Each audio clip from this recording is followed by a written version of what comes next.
Aspiration can carry a man into heaven, but to remain there, he must learn to conform his entire mind to the heavenly conditions. To this end, temptation works. Temptation is the reversion, in thought, from purity to passion. It is going back from aspiration to desire. It threatens aspiration until the point is reached where desire is quenched in the waters of pure knowledge and calm thought. In the early stages of aspiration, temptation is subtle and powerful, and is regarded as an enemy. But it is only an enemy in the sense that the one tempted is his own enemy. In the sense that it is the revealer of weakness and impurity, it is a friend, a necessary factor in spiritual training. It is, indeed, an accompaniment of the effort to overcome evil and apprehend good. To be successfully conquered, the evil in a man must come to the surface and present itself, and it is in temptation that the evil hidden in the heart stands revealed and exposed. That which temptation appeals to and arouses is unconquered desire, and temptation will again and again assail a man until he has lifted himself above the lusting impulses. Temptation is an appeal to the impure. That which is pure cannot be subject to temptation. Temptation waylays the man of aspiration until he touches the reign of the divine consciousness, and beyond that border temptation cannot follow him. It is when a man begins to aspire that he begins to be tempted. Aspiration rouses up all the latent good and evil, in order that the man may be fully revealed to himself. For a man cannot overcome himself unless he fully knows himself. It can scarcely be said of the merely animal man that he is tempted, for the very presence of temptation means that there is a striving for a purer state. Animal desire and gratification is the normal condition of the man who has not yet risen into aspiration.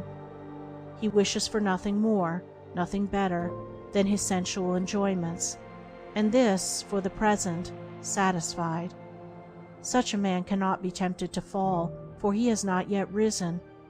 The presence of aspiration signifies that a man has taken one step, at least, upward, and is therefore capable of being drawn back. This backward attraction is called temptation. The allurements of temptation subsist in the impure thoughts and downward desires of the heart. The object of temptation is powerless to attract when the heart no longer lusts for it. The stronghold of temptation is within a man, not without, and until a man realizes this, the period of temptation will be prolonged. While a man continues to run away from outward objects until the delusion that temptation subsists entirely in them, and does not attack and purge away his impure imaginings, his temptations will increase, and his falls will be many and grievous. When a man clearly perceives that the evil is within and not without, then his progress will be rapid, his temptations will decrease, and the final overcoming of all temptation will be well within the range of his spiritual vision. Temptation is torment. It is not an abiding condition, but is a passage from the lower condition to the higher. The fullness and perfection of life is bliss, not torment. Temptation accompanies weakness and defeat, but a man is destined for strength and victory. The presence of torment is the signal to rise and conquer. The man of persistence and ever-renewed aspiration does not allow himself to think that temptation cannot be overcome. He is determined to be the master of himself. Resignation to evil is an acknowledgement of defeat. It signifies that the battle against self is abandoned, that good is denied, that evil is made supreme. As the energetic man of business is not daunted by difficulties, but studies how to overcome them, so the man of ceaseless aspiration is not crushed into submission by temptations, but meditates how he may fortify his mind. For the tempter is like a coward. He only creeps in at weak and unguarded points.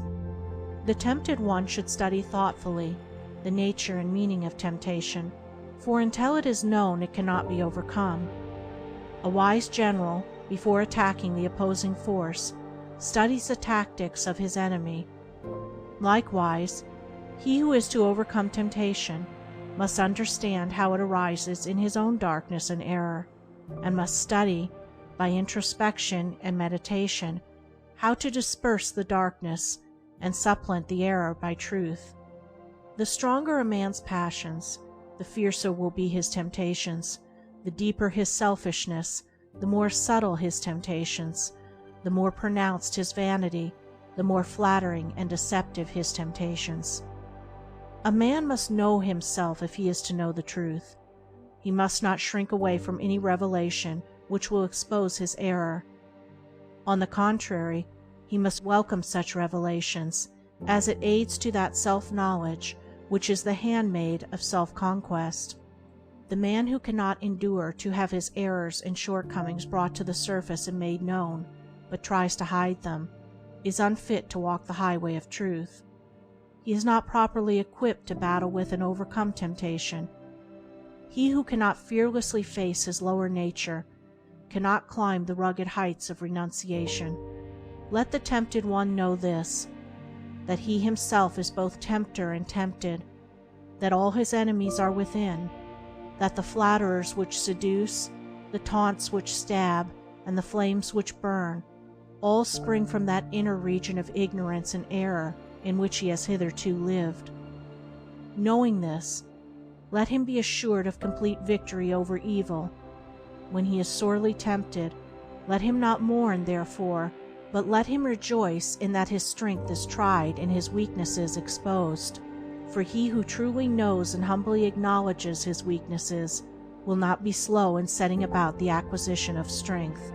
Foolish men blame others for their lapses and sins, but let the truth-lover blame only himself. Let him acknowledge his complete responsibility for his own conduct, and not say when he falls, "This thing, or such and such a circumstance, or that man was to blame." For the most which others can do is to afford an opportunity for our own good or evil to manifest itself. They cannot make us good or evil. Temptation is at first sore, grievous, and hard to be borne, and subtle and persistent is the assailant. But if the tempted one is firm and courageous, and does not give way, he will gradually subdue his spiritual enemy, and will finally triumph in the knowledge of good.